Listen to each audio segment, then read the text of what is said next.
បាទសួស្តីបងប្អូនទាំងអស់គ្នាបាទនេះគឺជាវីដេអូថ្មីមួយទៀតហើយបងប្អូនបាទថ្ងៃនេះខ្ញុំសូមធ្វើការបង្ហាញពីរបៀបក្នុងការដាក់លេខកូដទៅលើ model ទូរស័ព្ទដៃ XS Max សូមទោសបងប្អូនទាំងអស់គ្នា12 Pro Max បងប្អូនបាទ12 Pro Max នេះខ្ញុំសូមធ្វើការបង្ហាញពីរបៀបក្នុងការដាក់លេខកូដបូកជាមួយនឹង Face ID មានន័យថាគឺ scan មុខបងប្អូនទាំងអស់គ្នាអូខេអញ្ចឹងដើម្បីកុំឲ្យខាតពេលវេលាយូរដើម្បីយើងចូលធ្វើការដាក់លេខកូដនៅលើពពួក iPhone 12 Pro Max នេះបានដំបូងយើងធ្វើការចូលក្នុងកម្មវិធី setting ជាមុនសិនបាទបន្តមកទៀតយើងធ្វើការអូសវាឡើងលើសិនមកបងប្អូនបាទអូសវាឡើងលើបន្តមកទៀតយើងធ្វើការជ្រើសរើសពាក្យ Face ID and Password អូខេកន្លែងនេះបងប្អូនអូខេមើលដែលខ្ញុំចូលអស់នេះបាទអូខេអញ្ចឹងបន្តមកទៀតយើងធ្វើការអូសវាឡើងលើខ្ញុំសូមបញ្ជាក់ត្រង់ចំណុចនេះវាមានពីរជម្រើសសម្រាប់យើងជ្រើសរើសបាទបើយើងអត់ចង់ដាក់ scan មុខ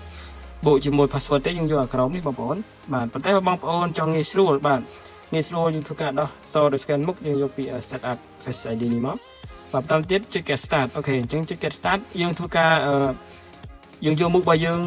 បង្វិលចុះបង្វិលឡើងហើយនេះបងប្អូនទាំងគ្នាដោយសារខ្ញុំមិនបានបង្ហាញទេបងប្អូនអាចសាកល្បងនៅខ្លួនឯងត្រង់ចំណុចនេះឥឡូវខ្ញុំចុចពាក្យ get start សិនអូខេ get start យ៉ាងមកខ្ញុំសូមមកធ្វើការដាក់មុខខ្ញុំសិនហើយខ្ញុំសូមបើកកន្លែងនេះសិន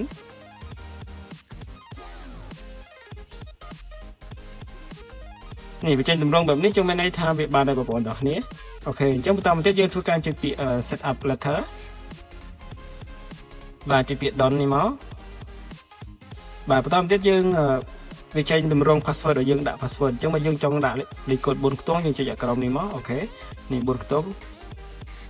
អូខេអញ្ចឹងសូមធ្វើការដាក់ឧទាហរណ៍ជូនបងប្អូនចាស់1 2 3 4បាទចុច use away នេះមកអូខេចុចម្ដងទៀតដើម្បីយើងធ្វើការបញ្ជាក់វាបាទធ្វើការរងចាំ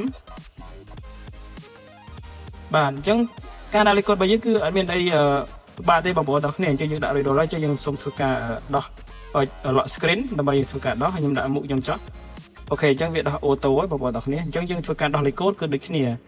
កាលណាមុខយើងមានប្រឡាក់អីឬក៏មានអីបាំងវាអត់ចាញ់ទេអញ្ចឹងយើងអាចដាក់លេខកូដដោះដោយ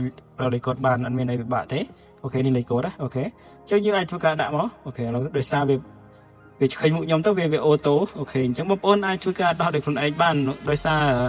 អត់មានអីពិបាកទេត្រង់ចំណុចនេះបាទអញ្ចឹងយើងចូលដល់ធ្វើការទៅ remove លេខកូដដែលយើងចាក់វិញបាទទៅ remove គឺអត់មានអីពិបាកដូចគ្នាអញ្ចឹងជាបន្តមកទៀតយើងធ្វើការចូលក្នុងកម្មវិធី setting ដដែលហើយយើងធ្វើការអូសវាមកបងប្អូនហើយយើងធ្វើការអូសវាទៅកន្លែងពាក្យ Face ID and password នេះដដែលអូខេអញ្ចឹងយើងធ្វើការ lock លេខកូដដែលយើងដាក់មិញ1 2 3 4បាទអញ្ចឹងយើងធ្វើការទៅ reset password Face ID អូខេយើងចូលឡើងមកអូខេហើយបន្តទៀតយើងចូលកន្លែងពី turn password off អូខេចូលចឹងមកហើយយើងចុចពី turn off ហើយយើងវាលេខកូដដែលយើងចាក់មិញ1 2 3 4ដើម្បីយើងធ្វើការទៅផ្ដាច់វាបាទយើងធ្វើការរងចាំវាកន្លែងនេះអូខេចឹងមានន័យថាវាចេញ on ចឹងមានន័យថាវាធ្វើការ remove លេខកូដដែលយើងចាក់រួចរាល់ហើយយើងធ្វើការ clear ហើយយើងសាកមើលមកអូខេយើងដោះសាកមើលអូខេអញ្ចឹងវាលេងជាប់ហើយបងប្អូនទាំងគ្នាអូខេអញ្ចឹងវីដេអូនេះគឺមានតែប៉ុណ្្នឹងទេបងប្អូនទាំងគ្នាអញ្ចឹងចាំជួបគ្នានៅវីដេអូក្រោយបន្តទៀតបាទអរគុណ